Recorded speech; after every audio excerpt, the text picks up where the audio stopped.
Today on the Andrew Cooperrider Show, every single political journalist has dropped all pretext that they're pretty much independent. Almost every single one, I'll say, in order to shill for Beshear as hard as they can. Why? Well, because if he gets a moment on the national stage, perhaps they might. Very exciting for them, possibly. Then, if Beshear does get picked as VP, what do we have to look forward to there? Well, if any indication of how willing he is to just talk about his own corruption rate here in Kentucky tells us anything, well, it'll be really just more Democrat corruption at the national level. Pretty much par for the course. We can see why he's being considered nationally. And in playing up those headlines by the journalists, of course, they're making a big deal about Beshear going on Morning Joe and CNN talking about how J.D. Vance ain't Kentucky, ain't from here. And it's turning into one of the strangest contests of who's more Appalachian that I've ever seen, and it's incredibly stupid, and all it's managing to do is rob what would be a story of hope for those who are facing the same situations as J.D. Vance did as younger, a story of hope for their own futures. And then finally, it's another year, so that means there's another story about the KKK distributing flyers somewhere in Kentucky. This time it was Frankfort and Lexington. Of course, this is a hoax, but don't worry, the police are investigating. Investigating what exactly, they don't really say. We'll have all that and more today on the Andrew Cooperrider Show. Before I dig down into it, please make sure you like, comment, share, and subscribe. If you're listening on YouTube or somewhere where you can leave a comment with your thoughts, your feelings. Make sure you subscribe to the channel if you're listening. Make sure you like it too. And as finally, make sure you share it with others. Tell other people to tune in. The kinds of stories we're covering here, they're big, they're important, they're the things no one else is going to cover. So without further ado, let's dig down into it. We're in the middle of one of the craziest political news cycles and one of the craziest times in our political history. And the main conversation in Kentucky is not about the importance of who's going to be the Democrat nominee, what's the process they're going to follow, how does that honor the will of the voters, of their people within it? Is this the best move? Unprecedented ballot access conversations, constitutional crisis. Because as I'm recording this, I have not personally seen anybody saying they've seen or heard from Joe Biden. Specifically, I know that the Harris campaign played a recording that even Kamala Harris herself kind of slipped up a bit and said was a recording and not a phone call. But anyway, supposedly that phone call is the proof of life. But the point is that, we're in the middle of a hugely dangerous time. Like, who is running this country? Like, really, I mean, that's the question we're at. Who is running this country? But instead of talking about that, the political conversation in Kentucky has really come down to who's more Appalachian, who's more from Eastern Kentucky. Oh, J.D. Vance and Annie Beshear, and mainly from Annie Beshear, of course, taking hits at J.D. Vance. Now, this is a departure for Annie Beshear.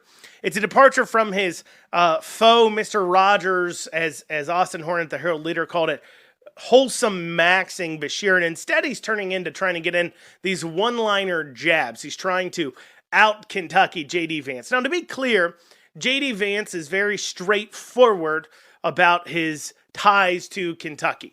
I don't think he necessarily tries to claim he was super raised here. He mentioned that he came there for summers and everything else, but he lived mainly in Middletown, Ohio growing up. He hasn't necessarily lied about that. And the Vance family does go back generations in Eastern Kentucky, so he does have ties there. So he hasn't really made any bones about that.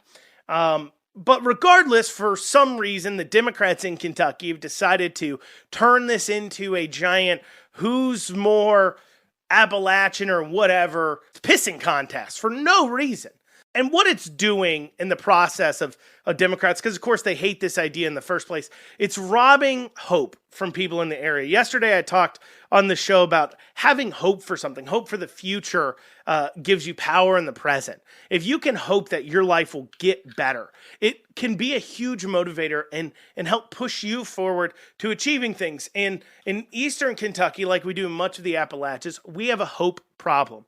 I'm going to go into my own lineage for a second so people can understand where I'm coming from. And no, I'm not going to sit here and say that I'm super duper more Appalachian than J.D. Vance. I'm not. I am way more Appalachian than Beshear, though. I'll get to that here in a second. Beshear's got some nerve pretending to understand more about the Appalachian area than somebody like J.D. Vance maybe understands it. And to explain my own heritage here, for generations upon generations, has come from West Virginia and southeastern Ohio. So that's the Appalachians area as well. And, for those of you who are curious that are from that area and are wondering what my lineage is, I am a part of the Altier clan. For those of you who know who that is, there is massive amounts of poverty in my family, and I myself have, for summers and Thanksgivings and Christmases and everything else, have gone up into the hills from where my parents moved away from. And in that area, the poverty is very real. In fact, the town, next to the town where my mother grew up, is Shawnee, Ohio. And that was actually one of the towns that Ron Howard looked at when filming J.D. Vance's Hillbilly Elegy as the backdrop for the hills, because it's heavily Appalachian, has a lot of poverty going on there. And it really surrounds a few different things, but mainly it deals with partially the coal and partially the oil. See, this is something a lot of people don't realize, is that the Appalachian areas are rich in certain natural resources. One of those is oil, one of those is natural gas, and then, of course, coal. But there's been a systematic attack on those natural resources. Also timber, too. Sorry. Let's not forget about that timber. Before coal, before oil, well, oil was pretty high up there. Obviously, we know that the digging into the Appalachians for oil has been going on for quite some time. But before all that, it was also timber. Now, I want you to think for a second, what natural resources has the federal government especially passed a lot of regulations on, making it harder and harder to use those natural resources from the area? Of course, oil, coal, and also timber. They've passed a lot of laws about logging and timber.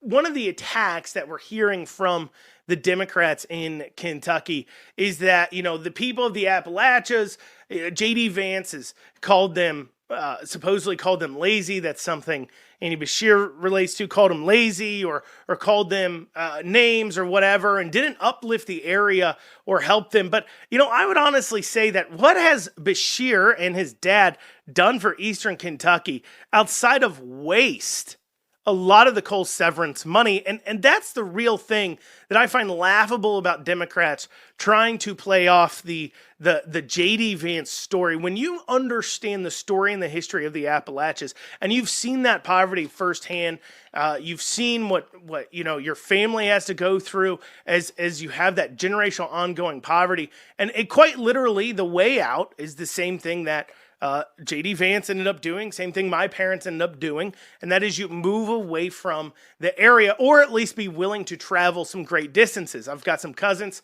that still live in the Appalachians that are doing quite well, but they drive an hour and a half, 2 hours to work sometimes every single day, or are in highly specialized fields that they went away for college for. And so it's not really, the point is that the J.D. Vance story is all about saying, hey, how do you rise above your situations? Sometimes you have to move away from your situations in order to overcome them. And that is part of the story of the issues going on in Eastern Kentucky, is because the federal government, of no fault of their own in the Appalachians, the federal government came in and absolutely decimated those areas. They've killed every single profitable industry that the people of the Appalachians have ever been prosperous on. Every time they start getting ahead on something, the federal government comes in and literally lays waste to that industry for them. 1990 Clean Air Act, moving the coal jobs from Eastern Kentucky, from the Appalachians in general, out to the West, out to Wyoming and areas like that for their coal mining, because their coal was quote unquote cleaner, and the list goes on and on. And then, as I was saying earlier, the Democrats to try to call this out and say that J.D. Vance doesn't care about the Appalachians. It's real rich coming from the group of people that have doomed now the Appalachians to forever having to deal with this ongoing cycle of poverty. Not just because of their big government pushes that have led to these giant regulations that throttle those industries, but they actually recognized how much they were destroying these regions, these areas like Eastern Kentucky, when they went ahead and took away their main source of revenues from places like coal. And so they created something called the Coal Severance Fund, which is a tax on coal that was used specifically to go to the areas to provide revitalization. Essentially, what the people of the Appalachians needed most of all was infrastructure. They needed roads, they needed connectivity, phones, they needed to be able to provide a place where businesses could even go to in the first place. When you have no highway or train tracks going into an area, there's train tracks going into the area, but when you have no highways going into the area especially, it's not easily connected. It's a lot harder for regions to survive, period. But instead of taking the money and spending it on those types of infrastructure projects that are needed to attract in businesses, instead, we saw the Democrats mismanaging the coal severance funds in so many of these areas, buying jerseys, buying Rupp Arena's scoreboard, using coal severance funds, just constantly misusing and abusing those dollars. And now it's starting to run out and the problems were never solved.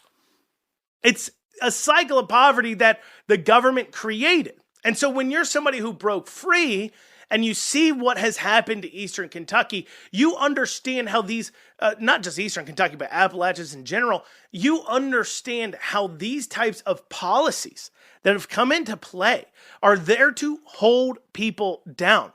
They are not helping the people of that area. They're entrapping them into a cycle of poverty, making them reliant on the government. And instead of the Democrats saying, how do we break free of this cycle? Let's talk about taking breaking free of the cycle the only way immediately you can, which is by breaking free, being willing to move out, being willing to go off and learn important skills for the area, then bring them back, understanding that all your opportunities aren't necessarily in that area. You can go out into the world and bring back things to that area. And talking about how do we make these areas sustainable and vibrant and economic powerhouses. But instead of doing that, they attack conservatives from the area because, those people in that area, they're relying on our government handouts. And you don't want to continue those handouts, so you must be betraying the people of that area. Those are real arguments that we're hearing.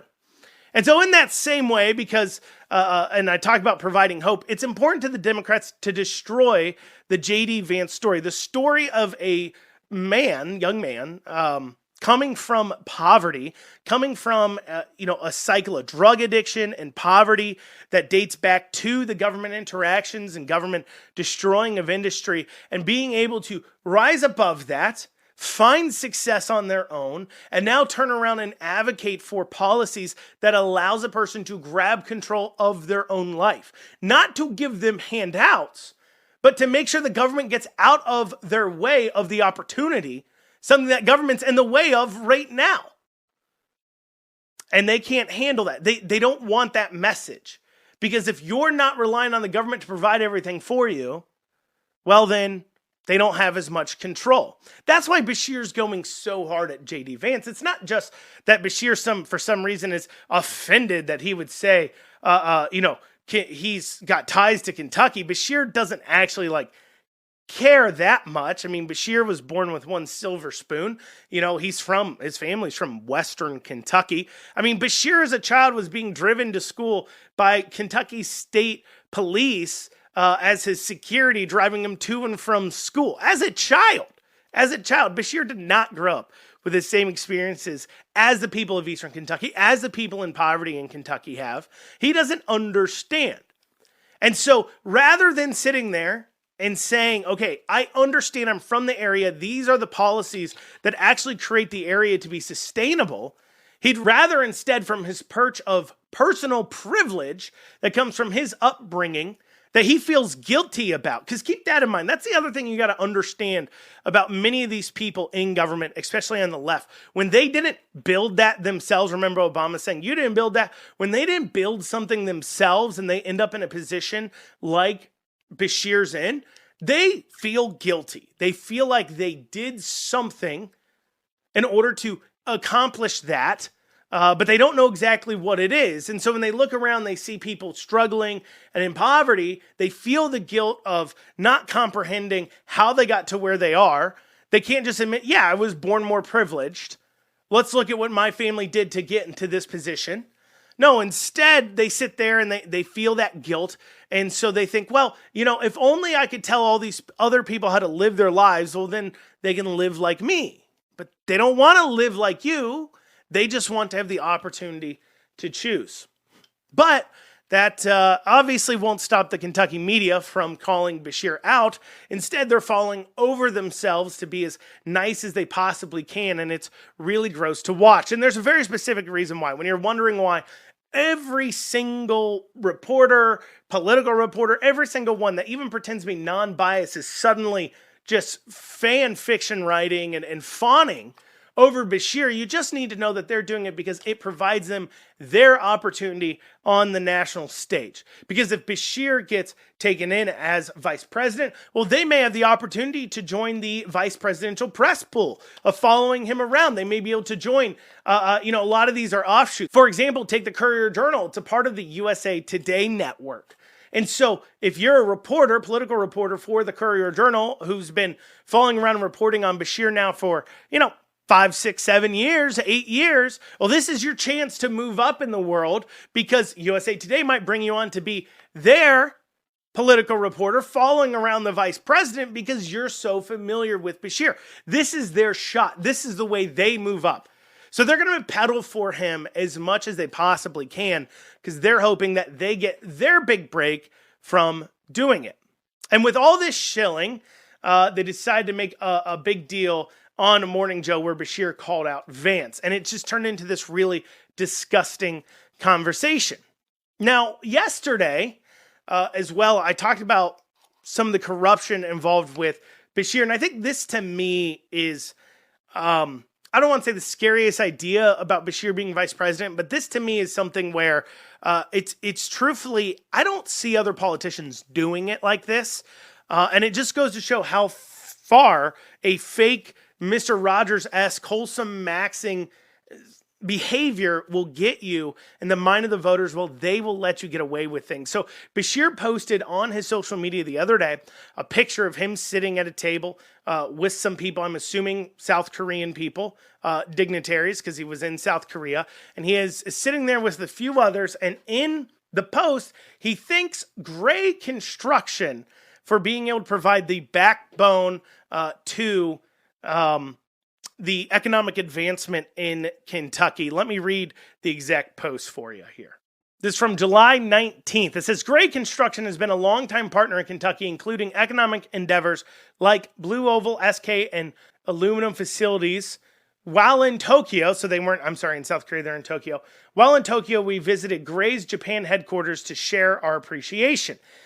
Now, you may be thinking to yourself, that seems like odd. He's thinking a very specific construction company. Well, does that construction company have any special ties to Beshear? Well, Jim Gray, former mayor of Lexington, is the chairman of Gray Construction.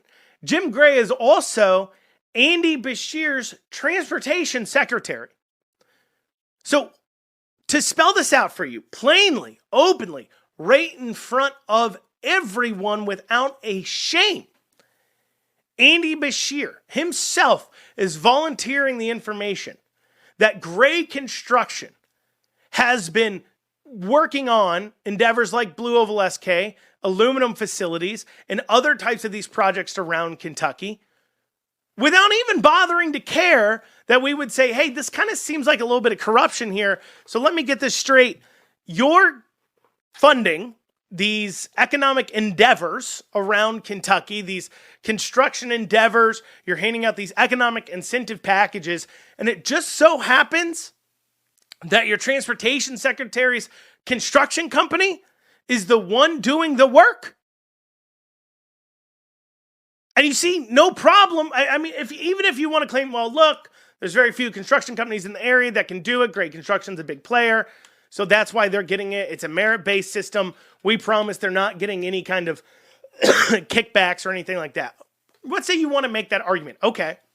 But to come out, to have literally no shame, that you don't care, that you're so not worried about being called on it because you're allowed to get away with anything, that you can sit there and say, and yourself report, that your transportation secretary's construction company is profiting off all these taxpayer-funded deals you're making in Kentucky. The lack of shame is really, that's concerning to me. I mean, I get it. Democrats are pretty corrupt.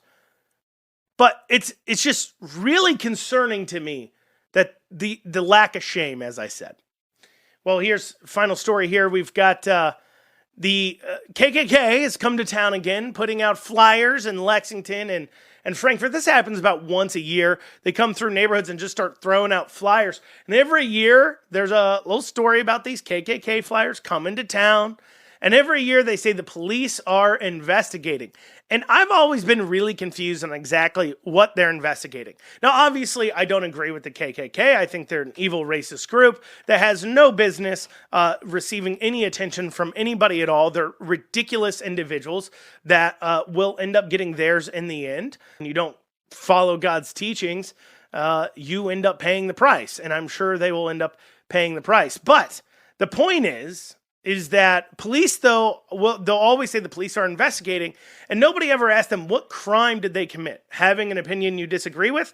Littering? Is that what you're going to get them for? Because they put the flyers down in somebody's driveway, and so therefore that's now considered littering, and so you're going to get them for littering fines? Because it is political speech, and maybe political speech you disagree with, but it is political speech. Would the police be investigating somebody driving around putting down Black Lives Matter flyers? Probably not. No, they wouldn't be investigating them. They certainly wouldn't charge them the same way they would somebody handing out KKK flyers, which goes to the point of, I disagree with this 100%, but at the same time, what is the government to do here? This is part of freedom. And this is, I think, goes into a grander understanding of what it means to have constitutional rights, what it means to be free. People will make bad decisions. People will hold bad beliefs. People will do the wrong thing when you give them freedom. And just because you disagree with them doing the wrong thing doesn't mean that now we need to take away and encroach upon freedom of speech. Freedom of speech means there will be bad speech, but also means there will be good speech to combat that bad speech. And just because you don't like what somebody's saying doesn't mean you should throw the whole weight of the government against them while you have actual things that the government needs to be worrying about that they're dropping the ball on when it comes to policing. Well, y'all, that's what we got time for today on the Andrew Cooperrider Show. I thank y'all so much for joining me. We'll be back here tomorrow. Make sure you tune in. Otherwise, we'll be seeing you.